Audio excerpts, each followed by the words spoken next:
What's up, and welcome to episode 59 of Invisible Walls. I'm Shane Satterfield, editor-in-chief of the site, and today is our final pre-E3 episode. Today we're going to be talking about Sony and the big third-party lineups. Also have a very special guest today. Let's just get it going. We got a lot to talk about. All right, on the show today we have Marcus Beer. What's up, Toots? And Toots? Toots. And as you may have guessed by his voice that you just heard, our special guest today is Shane Bettenhausen. Thanks for having me, Shane. Thanks for being here, Shane. Always a pleasure. Good to see you. You two bitches You two Shanes get I'm over sitting in the middle here and I'm getting very uncomfortable. the Shane sandwich too much for you? And be sure to sit in for the whole show. He is here to talk with us about Sony and third parties, in addition to a game that he's working on now. Also sitting in on the show today is Daniel Bloodworth. How's it going? And Brooks Huber. I'm back. Brooksy. Anyway, we have an awesome show today, so stick around. Round one. Ready, go! All right, first up, we have a very special guest here. His name is Shane Bettenhausen, a.k.a. the Man God. What were some of the other nicknames you've acquired throughout the years? I think I'll just be Shane 2 today, because this is the first time I've ever been on with another Shane. It's going to be very confusing. Or as we like to say, the other white Shane when we're talking about each other. I take that as a term of endearment. Thanks for having me here on the Sugar Walls podcast. I'm very excited to be on here. I mean, Invisible Walls. Welcome, Sheena. Now, just for the sake of our users, people may wonder where you ended up. You used to work over at Ziff Davis on a bunch of stuff over there. What are you doing now? Yeah, I was over at 1UP and EGM for almost 8 years, and I left there at the end of the year to join Ignition Entertainment. It's a publisher. We brought out some games in the last few months, but the next big release is the King of Fighters 12 for PlayStation 3 and 360, and we got some other good games like Nostalgia coming to DS and Muramasa the Demon Blade for Wii. You know, it's we're a smaller publisher. You might have heard of them, but big things coming. You know, E3, we're gonna have a big booth. It's a big coming out party. TGS, look for more stuff. But yeah, it's an exciting move for me to go to the other side, the so-called dark side. You know, I've been an editorial for a long time, and I think that it's gonna, you know. Why did you go to the dark side, Shane? I think everyone wants to know. It was a tough decision because editorial was great. I loved it. I did it for 10 years, and ultimately I just felt like, you know, I love games. I know the kind of games I want to play, the kind of games that the readers who I, you know, been dealing with for 10 years want to play, and if I can get those kinds of games out to market, you know, in a way, the old-fashioned, old-school gameplay can continue. And if you look at the games we're bringing out, a lot of them are throwbacks to the kind of games we grew up with. Yeah. So, Tell the truth, you went for the money and the chicks. Chicks? What is your official job title at Ignition? I am the Director of New Business Development. Now, Shane is going to sit in with us for the rest of the show, but first we want to talk about the game that he's here to talk about, and that is King of Fighters 12. You're a big King of Fighters fan, have been for years. You know, I was a King of Fighters fan. It was never my number one fighting series. I was kind of a Virtua Fighter guy, but I've been with it ever since the old days of SNK, Neo Geo, King of Fighters 94. And turns out there's some big fans here at GameTrailers, specifically Justin Spear, who I have something of an enmity with because. Now, who's better between you two? You guys have went toe-to-toe a couple times now. Unfortunately, Justin is slightly better than me. Wow. And I'll say it straight up. I mean, I beat you a few times last week. There's definitely some back and forth. Yeah. But you come with, like, you know, some serious skills. You really do. And I'm still learning. Like, I'm learning new characters. Like, my Ash Crimson is, you know, a work in progress. Yeah. Whereas, when I sit down with you, you're Leona. She knows everything. You know crazy moves. Yeah, Leona didn't change a whole lot. No. Mature, though. They took all their moves. That's the thing. I hold you personally responsible. You hold me responsible for the fact that she lost. That she Because, lost you know, her- Shane made the Take game. care of it. I know you made the game. I wrote a letter. You guys didn't respond. I mean, Justin, as a follower of the King of Fighters, you must know that she lost her Orochi powers along with Iori. Well, she was killed basically. A, but she you know. died. So you should just be glad that she's back. Yeah. Sure, she lost a few moves, but she doesn't She got have- one really versatile move, the little arc through the air. Yeah. Again, How do you they can cross up rationalize with that it or someone who finish was once combos. dead came back. came back? It's a game. That's pretty much. It's funny. Continuity's not important here. They I think don't- this is actually outside the canon too, right? It's kind of a dream match intro. Yeah, so King of Fighters 12 is something of a dream match. It doesn't carry on the Ash Crimson saga that began a few games ago. So yeah, this one, they really went back to basics, and it was more about rebooting the graphics and the gameplay than carrying on the story. So if you're someone who kind of dabbled in King of Fighters, in the last few games, like 11, they'd added a lot of systems to really complicate it. Yeah, they had weird stuff like, well, the striker stuff and then the wire system. you Right, know. and there's like a judgment bar at the end that like judges how you did and decides who won. Like, yeah, it gotten fairly complicated. Even King of Fighters fans have started to kind of drift away. So with 12, it was the first one for a new arcade hardware, the Taito X2, which is very different than what they've been using before, Adamus Wave. So they spent years on it, rethinking the characters, rethinking the gameplay systems. Like if you're someone who's been playing a lot, like me and Justin, you come here and the way they do reversals and combos has changed. It's a lot more lenient. It's a lot more accessible. Yeah, I think it's a little easier. Yeah. Now, do so- you think King of Fighter fans are going to be cool with that? Because they have sort of built up their skill over all this time, and now it's reverting back.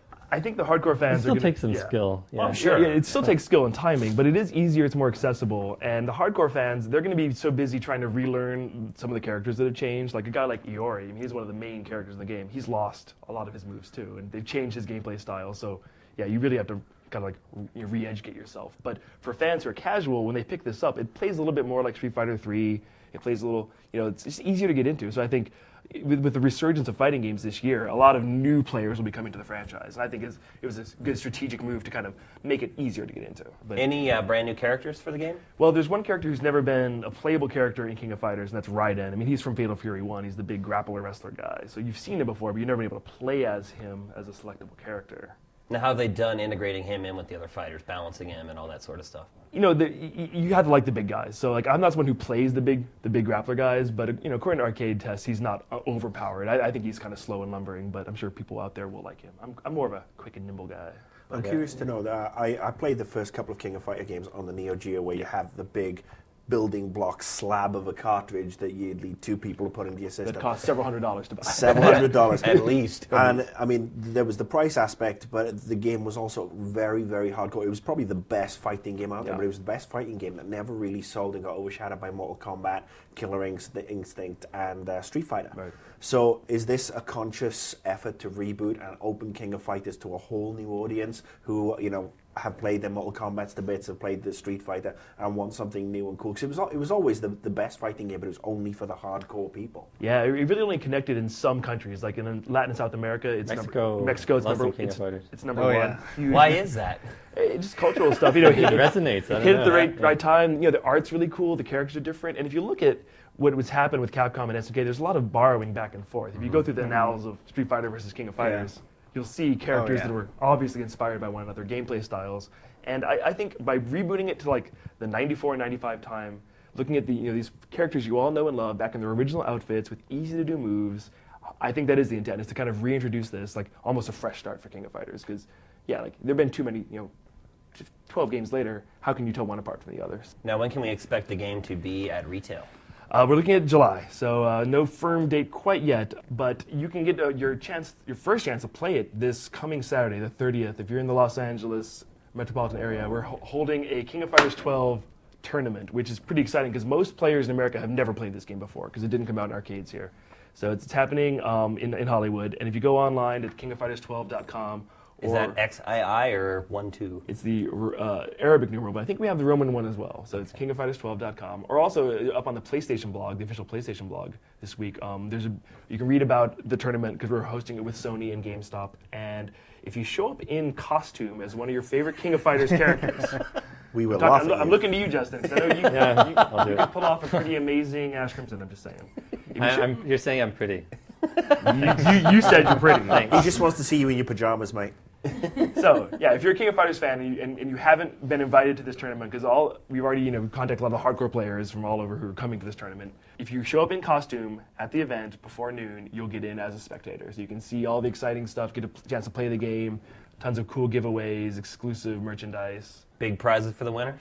The winner of the tournament is going to get his very own King of Fighters 12 arcade cabinet, which isn't even available in America. So So they'll be getting that right at the they'll be getting it tournament? at the tournament. It's going to be there at the show. So yeah, a winner will walk home with a King of Fighters 12 arcade. Strapped to their back.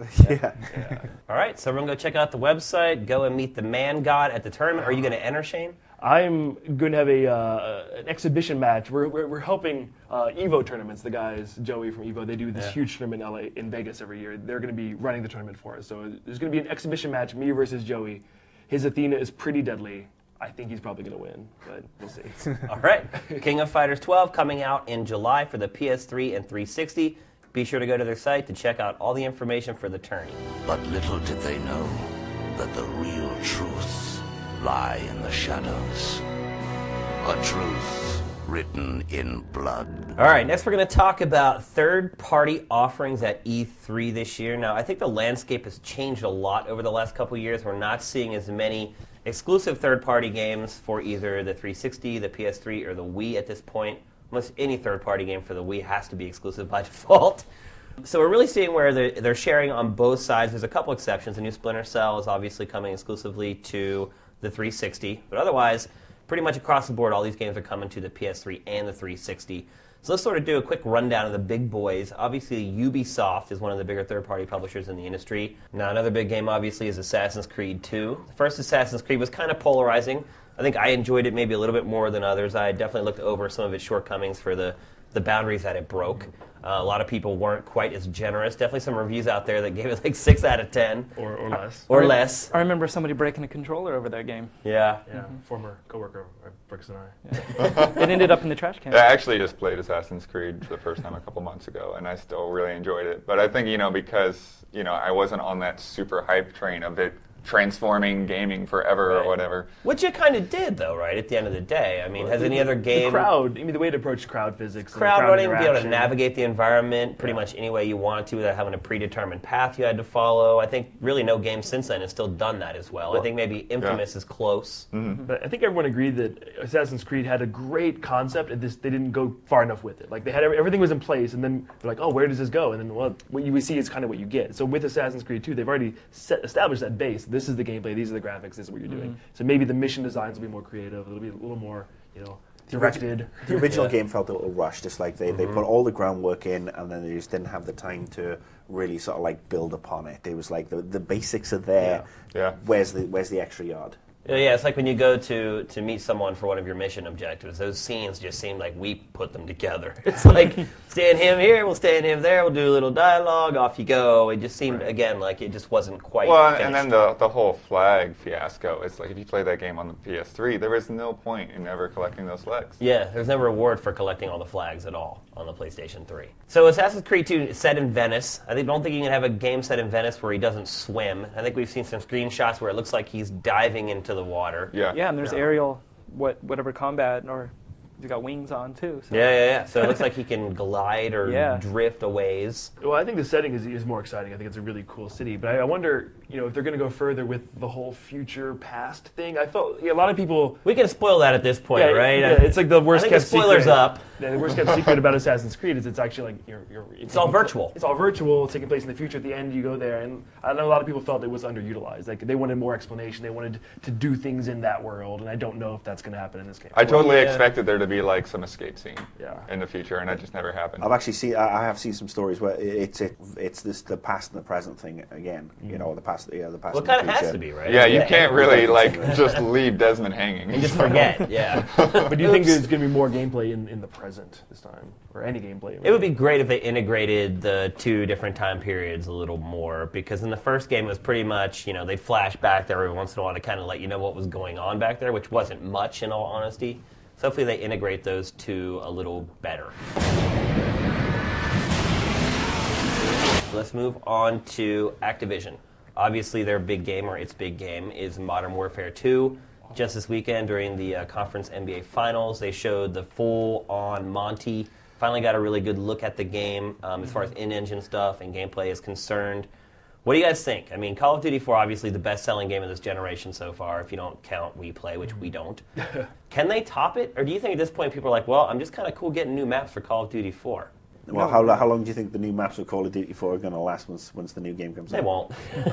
Yeah, I mean, you can just look at the numbers on our videos. I mean, those things blow up to like mind-blowing proportions. So I don't even understand what the appeal is. Yeah, I mean, the video that we put up on Sunday evening has already done 800,000 views in like a day and a half. Yeah, I think this is going to be the biggest game of the year, and it's impressive they're even managing to spin it off of Call of Duty. It's like Yeah, it's they so can call big. it Modern Warfare 2 and people still get it. It's so big, it's bigger than Call of Duty now. Yeah, it is. Yeah, as long as they don't screw it up, just give people what they want. Just more. Well, I think that's the good thing that we've seen so far is it looks like there is a lot more. I mean, compared to the first game, which I thought had a really good story. They told the story very well. Loved how the narrative was handled. You're always kind of in the game. Very rarely did they rip you out to say, okay, watch this cinema. But it would surprise you by putting you from a perspective you didn't think you were going to be in. Right. Yeah. And I hope they can continue to do that, but it also looks like there's just much more gameplay variety, unless they're totally duping us with the underwater stuff and the hand-to-hand combat and the snowmobiles and all that kind of stuff. They say you're controlling the action throughout all those cutscenes too, so Meaning you do have You you do control have the the camera option angle. to make the choice where you want to go. They tried to make it, even though it's cinematic, you're still given that perspective that you get to do what you want to do. Yeah, I think it's So- pretty certain at this point it'll be a huge part of one of the two press conferences, either Microsoft or Sony, or probably both, actually. Do you think either Sony or Microsoft is going to pony up and try to do something exclusive for that game? I'm Yeah, sure I'm Microsoft sure. already Oh, I'm has. sure they're just in a bidding war right now. Maybe exclusive maps for the first year or something like that. That would be huge. I'm sure the bidding was already over. I mean, if E3 is next week, the game's coming out later this year, and I think Microsoft have probably slammed down so much money to get something. I wouldn't be surprised to see Modern Warfare 2 get some sort of time in the Microsoft press conference. And DJ Hero, obviously their other big game, and then Tony Hawk Ride, probably their two biggest games. We got to get through these quickly. Is there room for another hero game? And is DJing big enough? An that expensive hero game that with expensive peripherals that, It's epic not fail. going to be anywhere near Guitar Hero. It's just way too niche. I Like think, people yeah. look at a turntable and like, what do I do with that? Yeah. I think there's a segment of the population who is excited. Like, when I saw the people who are associated with this, a lot of the DJs and hip hop acts, like, I'm fans of them, so I want to try this game. I don't know what the price point's going to be. If it's something really crazy, it'll give me pause. But when I see the rumored price for Tony Hawk: The Ride, that gives me reason for concern. Like, people used to spending $50 for a game, who stopped buying Tony Hawk, started buying Skate. Is a $120 game what's going to bring them back to Tony Hawk? I don't know. I mean, that controller better be awesome. I don't think they can charge $120 for any. I don't know if you saw, game but with a peripheral. that's the price that's currently on pre-order sites for retail. It could just be a placeholder price. Activision hasn't commented, but if that is the price, Well, the Tony Hawk game needs to kick ass because the last couple of Tony Hawk games have been right. very, very But if poor. it's a kick-ass Tony Hawk game that costs $120, what does that mean? Like, is that Yeah, good? Is they that can't good? charge more than $100. There's no way they'll get away with Even that. 100, that's tough. I think Activision are entering dangerous territory with their reliance on gimmicks. I mean, they've got these great franchises, but the peripherals are starting to drive stuff. Well, It's- see, here's the thing. I have a different perspective on DJ Hero. I think that they're trying to reach out to the segment of the market that hasn't been touched yet by Guitar Hero Right. and Rock Band, because trust me, there are millions and millions of people that live in urban areas, that live in downtown Detroit or North Philly or wherever, that don't give a shit about playing Guns N' Roses. They hate that music. They hate that this game is made for people unlike them. They've been waiting for a game that has music that they care about, and this is it. I mean, they're hip-hop tracks. The only hip-hop tracks you see in Rock Band or Guitar Hero are the Beastie Boys, and we all know that people who live in urban areas aren't exactly huge Beastie Boy fans. They're like the suburb hip-hop acts. So I think there's definitely a segment of the market out there that would like to play DJ Hero.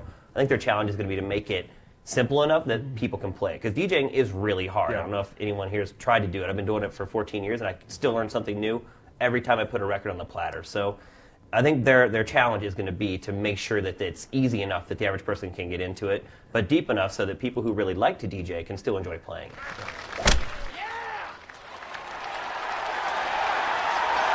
So let's move on to EA. It's just like machine gun fire here. We went to their pre-E3 event. They had like 27 games or something like that. So let's discount win. all the sports games first of all. Right. That leaves us Because with Let's those cut are known out. quantities. Let's cut out the Sims Right. because that's not a game anymore. You know how many My Sims games there are for Wii? There's like 20. Yeah. I You can't know, believe they showed, like, franchised My that out Sims into so many things. Detective at the event I was at. I was Oh, they're like, making a kart racing too. We You're talked. really We reaching. talked about Dante's Inferno a couple of weeks ago. Yeah. We can cut that. Yeah, I'm just curious. Are you guys really excited for that, or I think I have a moderate level of interest for it. I'm a big God of War fan, and they have a couple guys in the there's team. a new God of War coming out? I know that. But you know, those By games the only way. last about 8 or 9 hours. So when I'm done with one, I'll probably jump on the other one. But Good point. there's games like the Saboteur, which they just showed really for the first time to the press at that event, which had been in the shadows for a long time. That's Pandemic pandemic, had it under wraps for quite a while. Mass Effect 2. Mass Effect 2 was there. Battlefield Bad Company 2 was there. The new Need for Speed Shift, as Daniel's mentioned on the show before, is looking really good. Yeah. Realistic, which is kind of surprising. I thought they might, create a new franchise for something like that. Mass Effect 2. Yeah, Mass Effect did really well, but I know even the people who loved it felt like they were promised a lot of things that never quite came to fruition. So The I wonder, combat was always a little bit sticky on Mass Yeah. Effect. The combat was never everything that it wanted, that it should have been. And following on from Knights of the Old Republic, the storyline got a little bit unwieldy and convoluted in places, and I didn't have the same love for Mass Effect that I had for the Knights of the Old Republic games. Yeah, I'm not gonna lie. I made it probably 6 hours through Mass Effect before I quit. I just, for whatever reason, my interest level just wasn't there. But I'm expecting big things. I'm hoping it's going to be more streamlined in a lot of ways, less clunky, and I'm hoping the combat's better. And maybe there's some sort of multiplayer element in there. I'm still holding out for whether it's a co-op combat system or whatever. Yeah, my main thing with Mass Effect, I love most aspects of it, but like just the different planets and stuff, they just need some more varied terrain. Like I know the universe is full of bald, boring planets, but having to traverse. But this is a fantasy land. You can make whatever you want, Why don't you make it a rock? I'd go for a lot less planets and have those less planets be way more interesting. Yeah, absolutely. Yeah, looks like overall it's going to be a good show from third parties. Can't wait.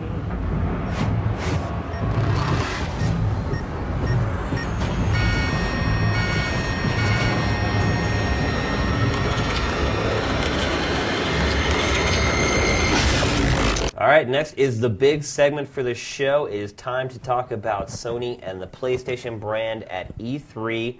Obviously, Sony's actually had really good E3s the last couple years. That's not exactly translated into sales, and I think that's one thing we always have to remember is that winning E3 ultimately means diddly squat.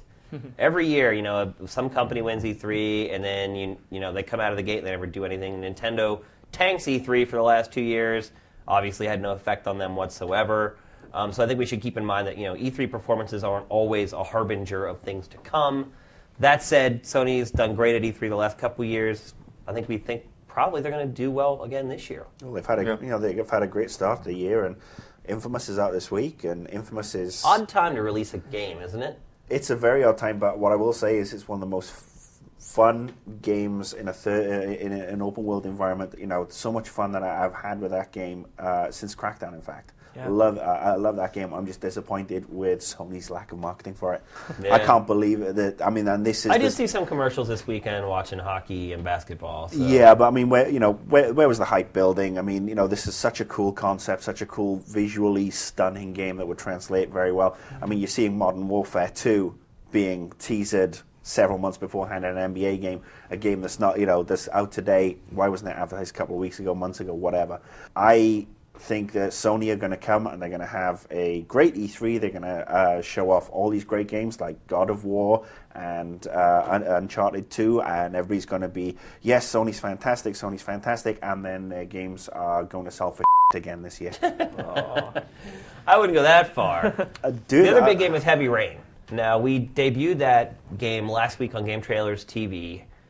Personally, I think my anticipation for that game after the show has dwindled a little bit. Really? Did you guys watch the show? Yeah, did you know what it was? Did you know it was like a pure adventure game? Yeah, I've played their last game, so I kind of get an idea of how it's supposed to work, and I don't know. It seemed like when we interviewed the guys, maybe it was because Sony's trying to keep it so under wraps, but it just seemed like they kept repeating the same things over and over and over again. Yeah, one of my last things I got to do as a journalist was go to visit Quantic Dream and see Heavy Rain, and I was really impressed by what I saw and what I heard, and the main guy, Cage, he's a really smart guy, and I think the game is going to be great, but it isn't for everyone. It's a very mature game. It's it's not that action oriented. It's storytelling based. The graphics are very realistic, but I think it's cool that Sony is willing to spend that much money and effort on a game in that genre. Yeah. Then Microsoft has Alan Wake. We haven't seen a whole lot of that. I think those two are going to go head to head here at E3 for that genre. But if you look at the bigger picture of Sony, yeah, they have God of War, they have Gran Turismo, they have Trico, they have Ratchet and Clank.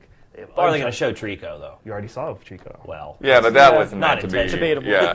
Or was it? Something of the year and a you half ask yourself old. these questions, like when things leak out, when that test footage of Beyond Good and Evil 2 leaks out, like are these really leaks? Like, Is it really Beyond Good and Evil 2? Is it really Beyond Good and Evil 2? But I think there's no question that in terms of pure first-party lineup, Sony has a huge amount of titles. I agree 100%. Probably more core gamer games than either Microsoft or Nintendo has. Well, you can combine Microsoft and Nintendo. Sony has better-looking games, Right. higher quality. Sony has a great first-party lineup. I think the problem facing them still is the price of their hardware, which no matter how many good games you have, it's still really expensive, and the average person probably can't afford to buy why does it. everybody get that but Sony? And trust me, we get it. You know, you're going to lose money if you do this, but look at how much money you're losing right now. I mean, your sales year over year have dropped for 4 consecutive months at this point. Like, you have to do something. Yeah, well, and you saw those rumored slim PS3 that show. So say that's real. That's not real.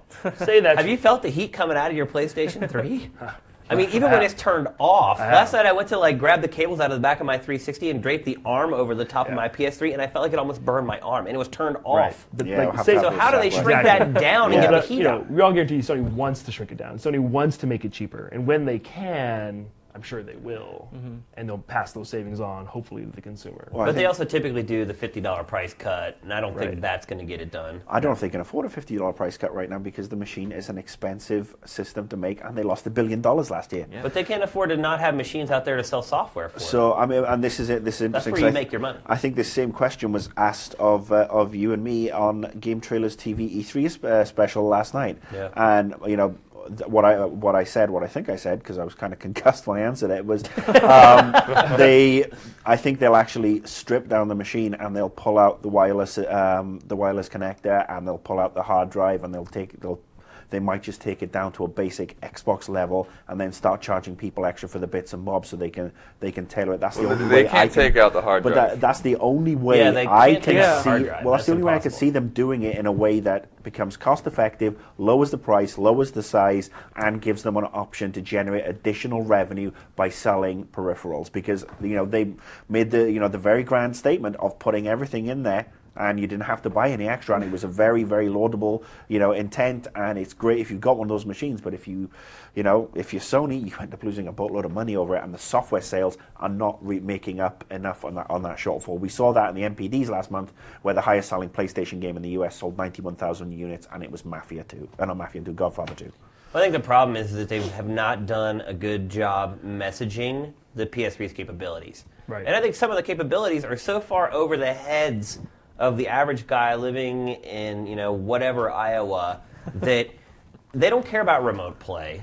They don't care about, being able to download a game on PSN and then zap it over to your PSP. All that stuff is so complicated. It's even hard for me sometimes. Like, I still haven't got remote play to work on my PS3. Like, I've tried it a million times. For whatever reason, I can't get the pairing to work. Even just hooking up a headset for the PS3 to play online is a pain in the ass sometimes. So you don't think they're interested in redecorating their apartments and home with trophies and buying new couches and all that sort of stuff? I realize that home is going to be a monumental failure. Apparently, Home is making money. Like, people are buying shirts in Home. Like, for the publishers and for Sony, like, it's... Are they making money, or are you talking about the billions of dollars they've spent in R&D on Home? I mean, it's not making money. I've heard that average people are buying virtual goods right now. I don't know the money. I don't know how much. Well, yeah. money If you just go in there and walk around now, you see people all over the place with outfits and crap. But that's $1 at a time. Right. 1 billion is 1,000 millions. Think about that. Are you sure they spent billions of dollars on R&D and Home? That's a lot. That's a chunk of change to. Wow. Oh yeah, they've been developing it for what, 3.5 years? Yeah, 3.5 years. But I would say. Look at it. Have you gone on to Home? It's crazy. I think to judge the success. It still looks like Second Life to me. I think to judge the success or failure of Home at this point is premature, and I think you'll be surprised if maybe Microsoft has a similar avatar-based social environment coming out for Xbox 360 this fall. Yeah, I mean, Nintendo's kind of starting dipping his toes in there with like the rooms where you can sit around with like other people's Miis and watch videos and things like that. So I can see where they're all sort of heading that direction. I think maybe Sony jumped off a little deeper into the pool than maybe they should have with it, especially with the unproven success of Second Life, which apparently their numbers ended up being bloated at the end of the day, and they were not legitimate numbers that they supplied. But it seems like Sony's kind of damned if they do, damned if they don't. Like, what can they do at E3 that will make everyone walk away besides having a great lineup? Drop the price. But I don't think they will or can. I don't think they will either. Right, I think they'll do it at probably Tokyo Game Show if they do it, and it'll probably be a $50 price cut. But that's really what they need to do. And I don't think it's any secret that asking someone to spend $400 for a video game console right now when the unemployment rate is over 10%, that's a tough sell. Yeah, I think they'll just try to show a lot of games. They probably, hopefully, won't announce any motion controller for PS3. I don't think. Well, they already have one, right? They already have one. I don't think the time is right for something to compete with whatever Microsoft is showing. Yeah. Maybe they feel they've got a strong enough lineup for this year. Maybe they won't wow us with any major surprises this E3. Maybe they will try and muster through. I mean, everybody knows that Sony's view on the PS3 is a 10-year view, and developers have backed that up. When we had Pete Warnock in, and he said, all the stuff that he sees that the system's capable of. Maybe Sony are going to write this off as a sort of like just we'll plow through with Uncharted and God of War and all the good games that we've got coming out next year, and then we'll look hopefully next year with the market picking up again, people getting back into work, then we can start to wow people. They might just say, yeah, Microsoft, you go off and scream. Yeah, Nintendo, you go off and scream. We're going to tread water. We're going to take another hit this year, and we're just going to bring out some kick-ass games and gradually build the market. God of War 3 this year, you guys think? I'm hoping.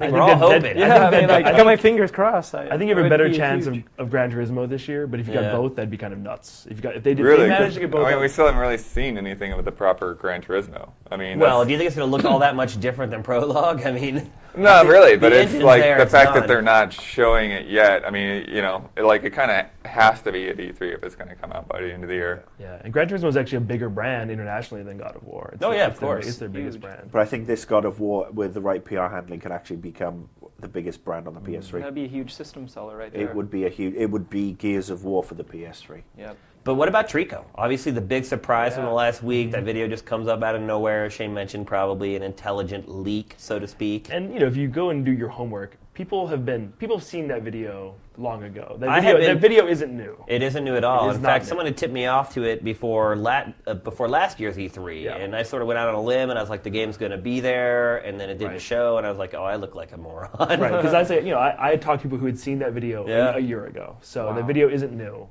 But I think it is. But for a year-old video, it looks damn good, doesn't it? Yeah, and as a direction for that franchise, it's unexpected and clever, and I can't wait to see more. I think what I can already say is that I already see that there's going to be that emotional attachment between your character and the rat cat. And the Griffin or whatever it is, which they've done an excellent job of creating that sort of emotional bond with the game, which is so hard in our medium to do. And they've been successful at it twice already. I can already see moments in that trailer where I'm like, oh. Right. I think it's going to be another one of those games that's going to be for a certain kind of player who really gets it, but I think people like us who've been playing games out the ass for the last 20 years of our life are going to be the ones that really, really love it. But it's funny, everybody assumes that Eco and Shadow of the Colossus are these like hardcore niche avant-garde titles. No, Shadow of the Colossus sold 1 million copies in America. So don't forget that. I mean, like, it did just win weirdos tons who of like these awards, games. right. Like, I think if that game is there and it looks better than that thing we just saw, that is a home run that like no other publisher has something quite like that. Yeah, so I mean, That's 1 million unique games thing. it's a benchmark. Yeah. But that's not critical mass either. That's not a Halo, and that's or a Mario or something. It isn't. or Call of Duty for that matter. Yeah. All right, so let's go around the horn here. We've done this already for Nintendo and Microsoft. We're going to go around and give a letter grade to our hype level for Sony's E3 showing. And I'm just going to skip Marcus. Why are you going to skip me? Because I know what you're going to give it. What am I going to give it? An F. Actually, no. I'm actually going to give it a U for unclassified because for the second year, I mean, it's nothing to do with Sony's products. I think they're going to be, they're going to have some of the best games on show this year. My problem is that for the second year running, Sony's PR department won't even reply to me after 15 emails to actually. So let he's me bringing into the fucking personal conference. vendetta into his letter grade. That's Look, Sony showing a lot of fanboys. journalistic integrity. I never said I was a journalist, dude. I'm an editorialist. All right, Shane, what are you going to give it? Well, I'm giving them an A just because I already know the games that are going to be there, and I really want to see them. And I think they have fewer surprises in store than probably Microsoft. Well, then it wouldn't be a surprise, right? Right, but yeah, I don't expect to be like befuddled and amazed by some announcement. Whereas that could happen in Nintendo or Microsoft, things I've never heard of. So I'll give it a solid A, just because who doesn't want to see Trico and Uncharted 2 and Gran Turismo, God of War. Bloodworth. As far as hype goes, I guess I'd probably say like a B or a B minus, just because as you're saying, it does feel pretty predictable. I've seen a lot of those games already firsthand. Put my hands on Uncharted 2. I think they may, because that multiplayer beta is going up during E3. I think they may show something that we haven't seen yet. We haven't predicted, like a new multiplayer mode that sets Uncharted 2 apart from the standard shooters. All right. Brooks? I'm going to give it a B too. Having recently picked up a PS3, I'm actually really excited to start building up my software lineup. And like these guys are saying, Uncharted 2, God of War, a lot of the titles I'm really looking forward to.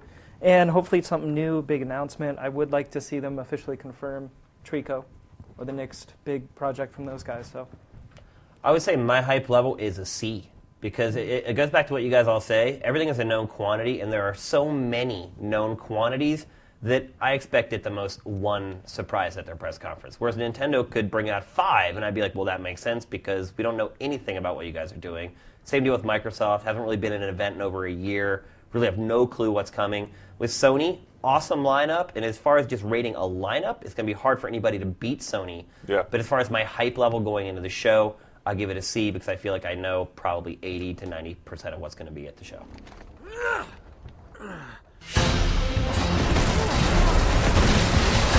Okay, and now for the reason you guys have really stuck around all this time, it's time for us to give away over 500 beta codes for Uncharted 2. It's very simple. All you gotta do is make sure you've registered with GameTrailers and go to the gamerpad for IW Among Thieves. The first 500 people to leave a message there on that gamepad will be given beta codes for Uncharted 2. And there's also another way you can get codes. If you haven't managed to listen to this until it's too late, you can go on to Facebook. Make sure you join the group for Invisible Walls. Then we're going to have a little contest there. So basically, in 20 words or less, you need to tell us why you deserve a beta code for Uncharted 2. The top 10 winners, or the top 10 people who give excuses for why they deserve it, will be given beta codes. So and they need to post that on the thread that's being created specifically. You message me, and I'll ban you from the group. And I will be deciding who the 10 are because I want some funny, cool answers. But make sure you post it on the thread on the Facebook page, nowhere else, because everything else will be discounted. So to recap, first 500 people who go to the gamerpad IW Among Thieves on GameTrailers.com, or the first 10 selected to give us the best reason why they deserve a beta code on our Facebook group. You got to join first and then go into the thread and leave your response. Good luck. All right, that's going to do it for this week's show. Holy cow. We squeezed a lot into this amount of time. I'm getting the chainsaw ready. Half this shit is getting cut. Hopefully you guys won't miss out on something good. Just a final reminder, it is just a few days till E3. Make sure you stick with us throughout the show. 24-hour coverage no matter where you live or what time you get up. We will be updating with new media around the clock. Also, streaming all the press conferences live in HD, so make sure you check that out. Head on over to GameTrailers.com/E3 to get the schedule for all that stuff. You definitely don't want to miss it. I don't know if we're probably going to try to do some shows next week. We're doing a show, even if we have to drag people out of the parties and out of everything, but we're going to do a Nobody show here next goes week. to parties. Yeah, we don't go to parties. Maybe to avoid There you, you go guys, then. I'll avoid you if I see you at a party. But we're gonna do the press conference wrap up. Yeah, the show will definitely be shorter, but we're going to try to get something out for you guys. You're going to be so bombarded with new media anyway, you probably won't give a shit. But we're still going to be there, and we'll try to do something for you. Say a prayer for us as we dive into our 24-hour work schedule of E3, and we will see you on the other side. Invisible Walls out.